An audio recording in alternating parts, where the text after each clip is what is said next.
आज ही के दिन 1954 में इंडियन स्टॉक मार्केट के मास्टरमाइंड का जन्म हुआ था। हर्षद मेहता, जिनका पूरा नाम था हर्षद शांतिलाल मेहता, जिन्हें इंडियन स्टॉक मार्केट का मास्टरमाइंड भी कहा जाता था। उन्होंने सिस्टम में लूप होल्स देखे और कुछ ही समय में अमीर बनने के बहुत से रिस्क अपनाए, क्योंकि उनका मानना था कि रिस्क है तो इश्क है। क्यों, ठीक बोला लाला? तो आइए जानते हैं उनकी जिंदगी के बारे में। बने रहिए मेरे साथ। मैं हूं Sahil Vyas. Welcome to the Sahil Vyas show.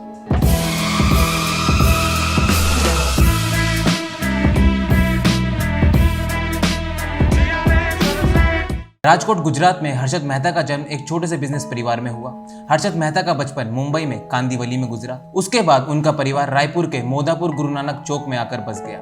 Raipur के होली क्रॉस बैरोन बाजार सेकेंडरी स्कूल में उन्होंने अपनी पढ़ाई की। 12वीं पास करने के बाद हर्षद मेहता ने मुंबई के लाजपत राय कॉलेज से बीकॉम क्लियर की और उसके बाद 8 साल तक अलग अलग जगह छोटी छोटी नौकरियां की।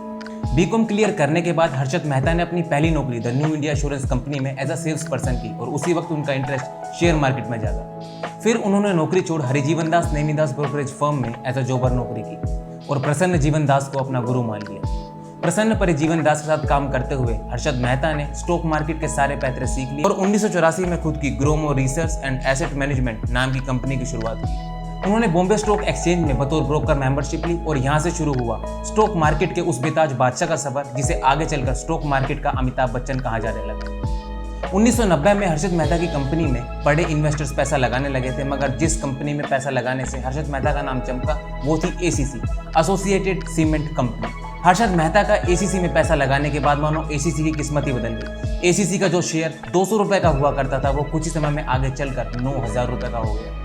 1990 तक आते आते हर्षद मेहता का नाम हर बड़े अखबार और मैगजीन के कवर पेज पर आने लगा और हर्षद मेहता का नाम स्टॉक मार्केट में बड़े अदब से लिया जाने लगा। हर्षद मेहता के 15,500 स्क्वायर फीट के सी फेसिंग पेंट हाउस से लेकर उनकी महंगी गाड़ियों के शौक, जिनमें से एक थी लेक्सस LS 400, जो कि पूरे भारत में सिर्फ एक ही गाड़ी थी, इन सब चीजों ने उन्हें एक सेलिब्रिटी बना दिया। ऐसा पहली बार हो रहा था कि एक छोटा सा ब्रोकर इतना इन्वेस्ट कर रहा है और हर इन्वेस्टमेंट के साथ करोड़ों कमा रहा है। लेकिन सवाल ये आ रहा था कि वो इतना पैसा ला कहां से रहा है, और इसी सवाल ने उसके अच्छे दिनों को बुरे दिनों में बदल दिया। 1992 में हर्षद मेहता के इस राज से टाइम्स ऑफ इंडिया की पत्रकार सुचिता दलाल ने पर्दा उठाया। उन्होंने बताया कि हर्षद मेहता बैंक से 15 दिनों के लिए लोन उठाते हैं और इस पैसे को शेयर मार्केट में लगा देते हैं और उसी के बाद 15 दिन के भीतर मुनाफे के साथ बैंक को पैसा लौटा भी देते हैं, क्योंकि कोई भी बैंक 15 दिन के लोन नहीं देता। हर्षद मेहता एक बैंक से फेक BR बनवाते थे, जिसके बाद दूसरा बैंक उन्हें आसानी से पैसे देता था। लेकिन जब बैंकों को इस असलियत के बारे में पता चला तो सारे बैंक अपना पैसा वापस मांगने लगे। खुलासा होने के बाद मेहता के ऊपर 72 क्रिमिनल केसेस लगाए गए और सिविल केस चार्ज हुआ। हालांकि इस सब के बाद भी हर्षद मेहता का मन नहीं भरा।